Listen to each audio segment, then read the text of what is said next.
नमस्कार विद्यार्थी मित्रांनो, स्वागत आहे तुमचं आजच्या नवीन व्हिडिओमध्ये। तर आज आपण 18 डिसेंबर 2024 च्या चालू घडामोडी पाहणार आहोत। यामध्ये आपण एकूण 10 प्रश्न आणि त्यांची महत्त्वाची माहिती पाहणार आहोत मित्रांनो। आणि तुम्हाला जर या व्हिडिओची पीडीएफ हवी असेल ना, तर व्हिडिओच्या डिस्क्रिप्शन बॉक्समध्ये आपल्या टेलिग्राम चॅनलची लिंक आहे। तेथे तुम्हाला सर्व व्हिडिओच्या पीडीएफ अगदी फ्री मध्ये मिळतील। तर मित्रांनो, वेळ वाया न घालवता आपण या व्हिडिओला सुरुवात करूयात।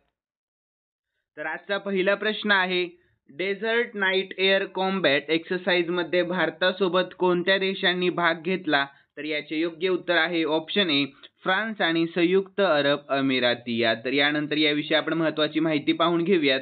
तर भारत, फ्रान्स आणि संयुक्त अरब अमिराती म्हणजे UAE यांनी अरब समुद्रावर डेझर्ट नाईट हवाई लढाऊ सराव यशस्वीपणे केला आहे। तर या त्रिपक्षीय सरावाचा उद्देश लष्करी सहकार्य वाढवणे आणि संरक्षण संबंध मजबूत करणे हा आहे। तर भारतीय वायुसेनेने म्हणजेच IAF ने सुखोई 30 MKI जाग्वार आणि IL-78 मिड एअर रिफ्युएलसह विमानांसह भाग घेतला। यानंतर IAF म्हणजेच इंडियन एअर फोर्स, तर भारतीय हवाई दलाची स्थापना 8 ऑक्टोबर 1932 मध्ये झाली। मुख्यालय दिल्ली आणि प्रमुख कोण आहेत? तर अमरप्रीत चौधरी हे सध्याचे प्रमुख आहेत। यानंतर पुढील प्रश्न आहे दुसरा, तर मिखाईल कावेलाश्विली यांची अलीकडेच कोणत्या देशाचे नवे राष्ट्रपती म्हणून निवड झालेली आहे? तर याचे योग्य उत्तर ऑप्शन सी, जॉर्जिया। कोणत्या? तर जॉर्जिया। तर याविषयी आपण महत्त्वाची माहिती देखील पाहून घेऊया। तर मिखाईल कावेलाश्विली यांची जॉर्जियाचे नवे राष्ट्रपती म्हणून निवड झालेली आहे। तर माजी फुटबॉलपटू मिखाईल कावेलाश्विली हे सत्ताधारी जॉर्जियन ड्रीम पक्षाचे संसद सदस्य आहेत। तर यानंतर आपण जॉर्जियाविषयी शॉर्टमध्ये महत्त्वाची माहिती पाहून घेऊयात। राजधानी आहे तिबिलिसी, चलन आहे जॉर्जियन लारी आणि सध्याचे राष्ट्रपती मिखाईल कावेलाश्विली आहेत। यानंतर मित्रांनो, पुढील प्रश्न आहे तिसरा, तर प्रीती लोबाणा यांची नुकतीच कोणत्या पदावर नियुक्ती करण्यात आलेली आहे? तर याचे योग्य उत्तर ऑप्शन ए, गुगल इंडियाचे कंट्री मॅनेजर तर याविषयी आपण महत्त्वाची माहिती देखील पाहून घेऊया। शॉर्टमध्ये आहे, लक्ष द्या माहितीकडे। तर प्रीती लोबाणा यांची नुकतीच गुगल इंडियाच्या कंट्री मॅनेजर आणि उपाध्यक्षपदी नियुक्ती करण्यात आलेली आहे।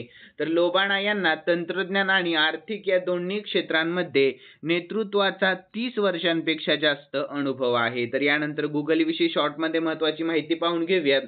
तर गुगलची स्थापना 4 सप्टेंबर 1998 मध्ये झाली। मुख्यालय कॅलिफोर्निया, युनायटेड स्टेट्स मध्ये आहे आणि सध्याचे CEO आहेत गुगलचे सुंदर पिचाई। यानंतर पुढील प्रश्न आहे चौथा, तर भारत सरकारने अंतर्देशीय जलमार्गांद्वारे मालवाहतुकीला प्रोत्साहन देण्यासाठी कोणती योजना सुरू केलेली आहे? तर याचे योग्य उत्तर ऑप्शन डी, जलवाहक योजना। कोणती? तर जलवाहक योजना। तर याविषयी महत्त्वाची माहिती देखील पाहून घेऊयात।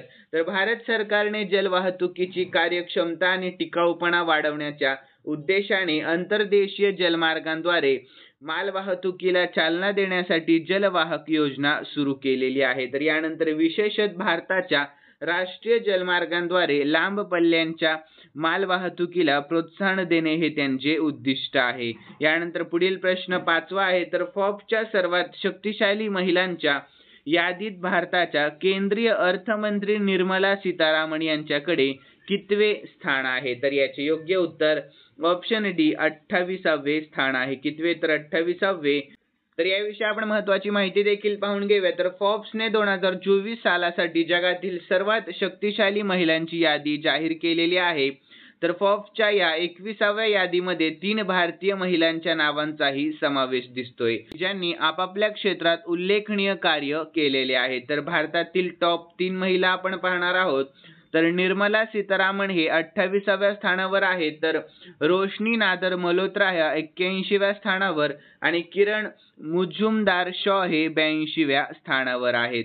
यानंतर पुढील 6वा प्रश्न, तर उस्ताद झाकीर हुसेन यांचे नुकतेच निधन झाले, तर ते कोणत्या क्षेत्राशी संबंधित होते? तर याचे योग्य उत्तर ऑप्शन डी, तबला या क्षेत्राशी। कोणत्या? तर तबला या।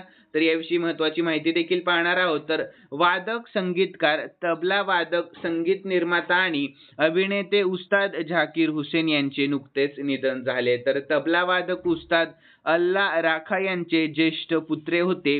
यानंतर त्यांना 1988 मध्ये पद्मश्री आणि 2002 मध्ये पद्मभूषण पुरस्कार मिळाला होता. तर 1990 मध्ये त्यांना संगीत नाटक अकादमी पुरस्कारही मिळाला होता. लक्षात ठेवा मित्रांनो. यानंतर पुढील प्रश्न 7वा आहे. तर 10वा आंतरराष्ट्रीय वन महोत्सव कोठे सुरू झाला? तर याचे योग्य उत्तर ऑप्शन बी मध्य प्रदेशमध्ये. कोठे? तर मध्य प्रदेशमध्ये सुरू झाला. तर याविषयी महत्त्वाची माहिती देखील पाहणार आहोत. तर मध्य प्रदेशातील भोपाळमध्ये 17 डिसेंबर पासून 10वा आंतरराष्ट्रीय वन महोत्सव सुरू झाला आहे.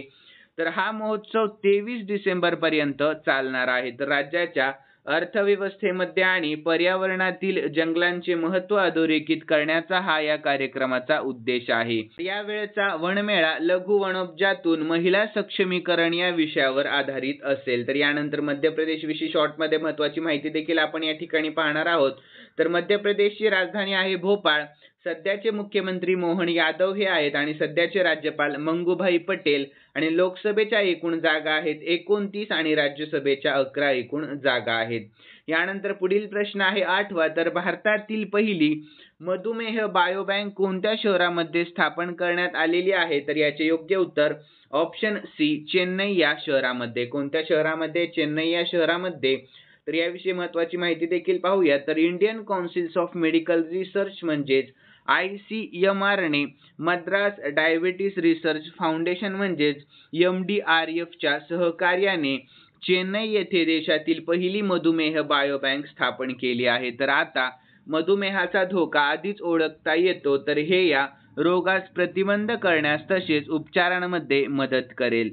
यानंतर या बायोबँकेची स्थापना अशा वेळी करण्यात आली जेव्हा देशात लहान मुलांपासून वृद्धांपर्यंत लोक मधुमेहाचे बळी ठरत आहेत. तर यानंतर पुढील प्रश्न आहे 9वा. तर INS निर्देशकची रचना कोणत्या उद्देशाने केली आहे? तर याचे योग्य उत्तर आहे ऑप्शन ए हायड्रोग्राफिक सर्वेक्षण आणि नेव्हिगेशन मध्ये मदत या उद्देशाने. तर याविषयी आपण महत्त्वाची माहिती देखील पाहून घेऊयात. तर INS निर्देशक 18 डिसेंबर रोजी नेव्हल डॉकयार्ड विशाखापट्टणम येथे कार्यान्वित होणार आहे. तर INS निर्देशक हे भारतीय नौदलाच्या सर्वे वेसेल्स मोठ्या प्रकल्पांतर्गत दुसरे जहाज आहे. तर हे हायड्रोग्राफिक सर्वेक्षण, मदत, नेव्हिगेशन आणि सागरी ऑपरेशन्स आयोजित करण्यासाठी डिझाईन केलेले आहे. यानंतर हे garden rich ship builders and engineers म्हणजेच GRSE कोलकाता यांनी बांधलेले आहे. तर यानंतर 10वा आणि शेवटचा प्रश्न आहे मित्रांनो. तर मध्य प्रदेशातील कोणत्या शहरामध्ये 100व्या तानसेन संगीत महोत्सवाने गिनीज वर्ल्ड रेकॉर्ड बनवलेला आहे? तर याचे योग्य उत्तर ऑप्शन सी ग्वाल्हेर. कोणत्या? तर ग्वाल्हेर. तर याविषयी महत्त्वाची माहिती देखील पाहून घेऊयात. तर मध्य प्रदेशातील ग्वाल्हेर या संगीत नगरीत 100व्या तानसेन संगीत महोत्सवामध्ये 536 कलाकारांच्या सर्वात मोठ्या गटाने 9 मिनिटे एकाच वेळी 9 वेगवेगळी वाद्य वाजवून गिनीज वर्ल्ड रेकॉर्ड तयार केलेला आहे. तर तानसेन समारोह मध्य प्रदेशच्या सांस्कृतिक विभागाने आयोजित केलेला आहे. तर महान संगीतकार तानसेन यांच्या वारशाचा गौरव या महोत्सवामध्ये केला जातो. तर यानंतर मित्रांनो खालील प्रश्न मी स्पेशली तुमच्यासाठी ठेवलेला आहे आणि हा प्रश्न आपण कालच्या चालू घडामोडीमध्ये पाहिला होता. ज्यांनी कालचा व्हिडिओ पाहिलेला असेल त्यांना नक्कीच या प्रश्नाचे उत्तर येईल अशी मी अपेक्षा करतो. तर प्रश्न असा आहे, टाइम मासिकाने 2024 साठी पर्सन ऑफ द इयर म्हणून कोणाची निवड केली आहे? तर याचे योग्य उत्तर तुम्हाला आपल्या कमेंट बॉक्समध्ये सांगण्याचा प्रयत्न करायचा आहे मित्रांनो. आणि तुम्हाला जर उत्तर येत असेल तर प्लीज कमेंट बॉक्समध्ये उत्तर सांगण्याचा प्रयत्न करत जा. आणि तुम्हाला आजचा व्हिडिओ आवडलेला असेल तर नक्कीच या व्हिडिओला लाईक करा आणि सबस्क्राईब करायला अजिबात विसरू नका. तर चला भेटूयात नवीन व्हिडिओमध्ये. धन्यवाद.